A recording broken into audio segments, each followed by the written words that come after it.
نحمده ونصلي على رسوله الكريم اما بعد اعوذ بالله من الشيطان الرجيم بسم الله الرحمن الرحيم وسارعوا الى مغفرة من ربكم وجنة عرضها السماوات والارض اعدت للمتقين صدق اللہ العظیم۔ بزرگوں اور پیارے بھائیوں، شعبان کا مہینہ چل رہا ہے، قریب الختم ہے۔ یہ مہینہ بھی بہت بابرکت ہے۔ نبی کریم صلی اللہ علیہ وسلم کا ارشاد ہے کہ رجب اور رمضان کے درمیان ایک مہینہ ہے، لوگ اس کے متعلق غفلت میں پڑے ہوئے ہیں، اور وہ مہینہ شعبان کا ہے۔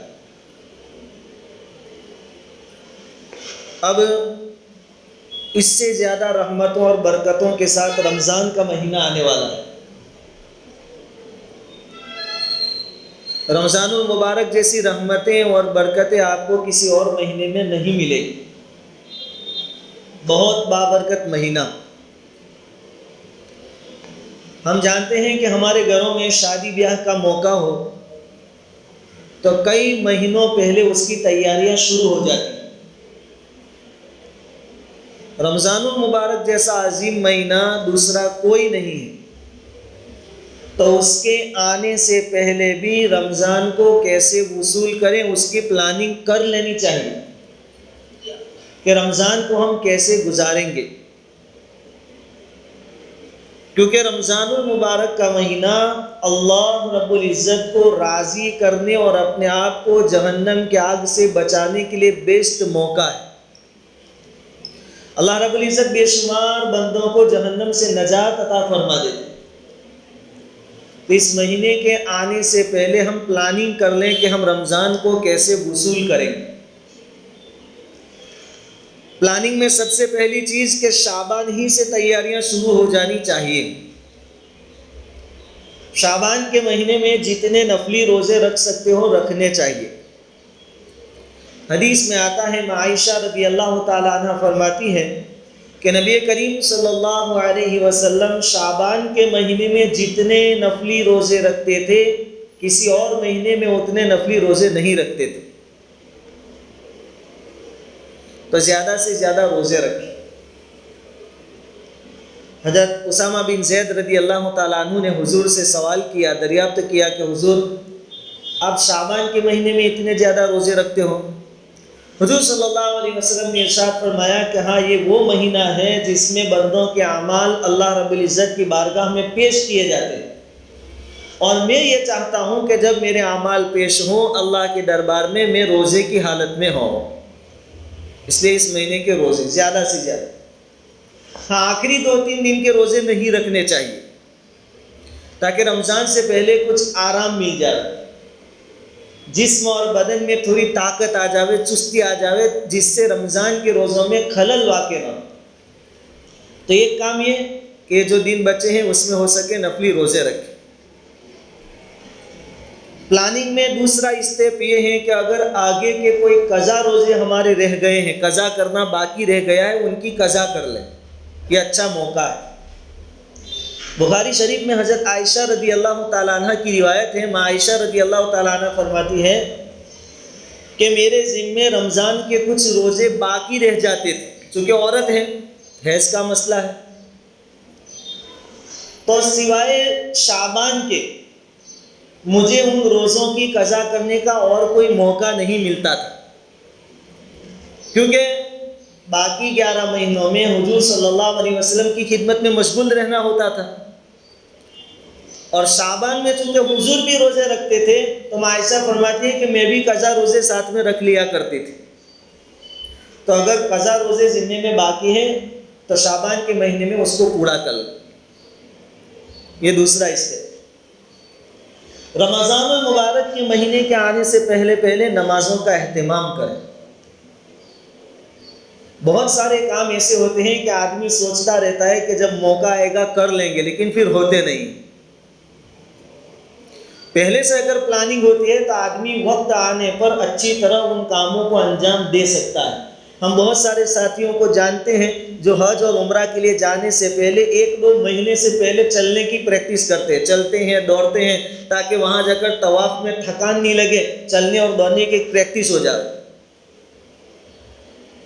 عادت بن جائے۔ رمضان المبارک کے آنے سے پہلے ہمیں نمازوں کا اہتمام شروع کر دینا چاہیے۔ ویسے تو یہ ہو ہی نہیں سکتا کہ کوئی مومن، کوئی مسلمان، اللہ اور آخرت کے دن پر ایمان رکھنے والا نماز چھوڑ دے۔ حدیث میں تو آیا ہے کہ جو کوئی جان بوجھ کر نماز چھوڑ دے گا وہ ایمان سے نکل جائے گا۔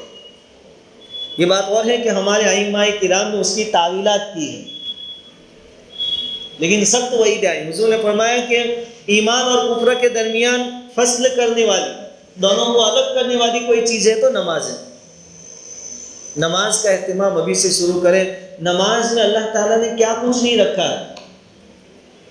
نماز میں تمہارے روزی کے مسئلے حل ہو جائیں گے۔ نماز کی طاقت کا اندازہ لگائیے آپ کہ اگر آسمانوں سے بارش کا برسنا بند ہو جاوے تو حضور نے فرمایا کہ صلاۃ الاستسقاء پڑھو، پانی مانگنے کی نماز پڑھو۔ اللہ تعالیٰ اس نماز میں اللہ تعالیٰ نے اتنی طاقت رکھی ہے کہ اس کی برکت سے آسمان کے دہانے اللہ تعالیٰ کھول دیں گے، آسمانوں سے بارش کھینچ کر لا سکتی ہے نماز۔ چاند اور سورج میں گرہن لگ گیا، داغ لگ گیا، بے نور ہو گئے، قدرت الہی کے اظہار کے لیے حضور صلی اللہ علیہ وسلم نے فرمایا کہ مومنوں جب گرہن لگ جاوے اس وقت نماز میں مشغول ہو جاؤ۔ یہ نماز اتنی طاقت رکھتی ہے کہ اس کی برکت سے چاند اور سورج کی روشنی واپس آ جاتی ہے، گرہن ختم ہو جاتا ہے، اتنی طاقت نماز۔ 5 وقت کی نمازیں پڑھیں۔ ایک ایمان والے کو نماز کے بارے میں کہنا پڑے یہ ہو ہی نہیں سکتا۔ نمازوں کا کچھ اہتمام تو اللہ کے فضل و کرم سے ہم کر لیتے ہیں، لیکن خاص کر کے عشاء اور فجر کی نماز یہ اکثر لوگوں کو بہت بھاری محسوس ہوتی ہے۔ یاد رکھیں، فکر کی چیز ہے۔ نبی کریم صلی اللہ علیہ وسلم نے فرمایا ان اثقل الصلاة علی المنافقین صلاۃ العشاء و صلاۃ الفجر۔ منافقین پر سب سے زیادہ بھاری نماز کوئی ہے تو وہ عشاء کی نماز اور فجر کی نماز ہے۔ اللہ نہ کرے اگر یہ چیز ہمارے دل میں بھی ہے، عشاء اور فجر بھاری پڑ رہی ہے، تو سمجھو کہ نفاق ہمارے دل میں بھی ہے۔ منافقوں کو یہ 2 نمازیں بہت بھاری گزرتی تھی۔ ابھی سے نماز کا سلسلہ شروع کر دیں۔ اس مہینے میں روزے رکھیں گے تو سحری اور افطاری کا مسئلہ بھی آئے گا۔ سحری میں آپ کو جلدی اٹھنا پڑے گا، تو اس بہانے سے آپ کو رمضان کی پریکٹس بھی ہو جائے گی، تہجد کی عادت بھی ہو جائے گی۔ فجر کی نماز میں آپ جماعت کے ساتھ شریک ہونا چاہیں تو وہ بھی آپ کو موقع مل جائے گا۔ یہ جو 8-10 دن بچے ہیں اس کی قدردانی کر لیں اور رمضان کے لیے اپنے آپ کو تیار کر لیں۔ 5 وقت کی نماز جماعت کے ساتھ پڑھنے کا اہتمام کریں۔ اس کے ساتھ رمضان میں جو مانگتے ہیں مل جاتا ہے۔ ابھی 15 شعبان گئی، بستی کے ہر گھر میں سے ہر فرد نماز مسجد میں آئے تھے نماز پڑھنے کے لیے۔ مسجدیں پھول تھی، ہر مسجد میں فل پبلک۔ یہ لوگ دوسرے دنوں میں بھی تو اسی بستی میں رہتے ہیں، دوسرے دنوں میں مسجدوں سے کہاں جاتے ہیں؟ ان کو معلوم ہے کہ یہ بہت بڑی رات ہے، اللہ رب العزت اس رات میں جو مانگتے ہیں وہ دے دیتے ہیں۔ تو یاد رکھیے رمضان کی ایک رات، پورے رمضان کی ہر رات شعبان کی 15ویں رات سے زیادہ فضیلت رکھتی ہے۔ تو آنے والی رمضان کی راتوں کی قدردانی کریں۔ IPL، کرکٹ، پھر وہ بیڈمنٹن یا کوئی بھی کھیل، یہ سب شیطانی حربے ہیں، شیطانی جال ہے۔ آپ کو اور اللہ رب العزت کی رضامندی کے درمیان حائل ہونے والے پردے، جو لوگ کھیل رہے ہیں وہ تو کما رہے ہیں، کروڑوں روپے کما رہے ہیں، اور ہم آخرت گنوا رہے ہیں۔ رمضان کی راتیں کھیلنے کے واسطے نہیں ہیں، اللہ رب العزت کو راضی کرنے کے واسطے ہیں۔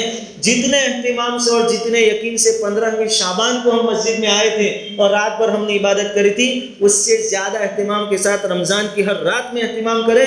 رمضان کی ہر رات 15 شعبان کی رات سے بڑھ کر ہے۔ تو ابھی سے اس کی پریکٹس، ابھی سے دعاؤں کا اہتمام۔ اللہ رب العزت نے قرآن میں کئی جگہوں پر ارشاد فرمایا ادعونی استجب لکم، مجھ سے مانگو میں تمہاری دعاؤں کو قبول کروں۔ آپ دنیا میں کسی کے پاس جا کر کہیں گے تو شاید ایک دو بار آپ کی مانگ پوری کر دے گا، لیکن تیسری اور چوتھی مرتبہ تو وہ بھی دروازے بند کر دے گا یا آپ کو کڑوی کسیلی سنائے گا۔ یہاں تو اللہ جل جلالہ اعلان فرماتے ہیں ادعونی استجب لکم، مجھ سے مانگو میں دوں گا۔ اور عجیب بات، قرآن میں مشرکین مکہ کے بہت سارے سوالات نقل کیے، وَيَسْأَلُونَكَ عَنِ السَّاعَةِ، قیامت کے بارے میں پوچھتے ہیں، تو اللہ تعالیٰ اپنے نبی سے کہتے ہیں کہ کل، آپ کہیو کہ قیامت قریب ہے آنے والی۔ وَيَسْأَلُونَكَ عَنِ الْأَهِلَّةِ، چاند کے بارے میں پوچھتے ہیں، اللہ تعالیٰ اپنے نبی سے کہتے ہیں کل، آپ کہیے کہ چاند یہ ہیں۔ وَيَسْأَلُونَكَ عَنِ الرُّوحِ، روح کے بارے میں پوچھتے ہیں، آپ اللہ تعالیٰ اپنے نبی سے فرماتے ہیں قُلِ الرُّوحُ مِنْ أَمْرِ رَبِّي، حضور آپ کہہ دو کہ روح میرے رب کی طرف سے ایک چیز ہے، ایک امر ہے۔ لیکن جب قرآن میں اللہ تعالیٰ کہتے ہیں کہ جب بندہ میرے بارے میں پوچھتا ہے تو بیچ میں اللہ تعالیٰ نے اپنے نبی کا بھی واسطہ نہیں بنایا کہ آپ کہیے، بلکہ اللہ خود جواب دے رہا ہے، اے بندے میں بالکل حاضر ہوں، مانگ تو کیا مانگتا ہے۔ وَإِذَا سَأَلَكَ عِبَادِي عَنِّي فَإِنِّي قَرِيبٌ أُجِيبُ دَعْوَةَ الدَّاعِ إِذَا دَعَانِ۔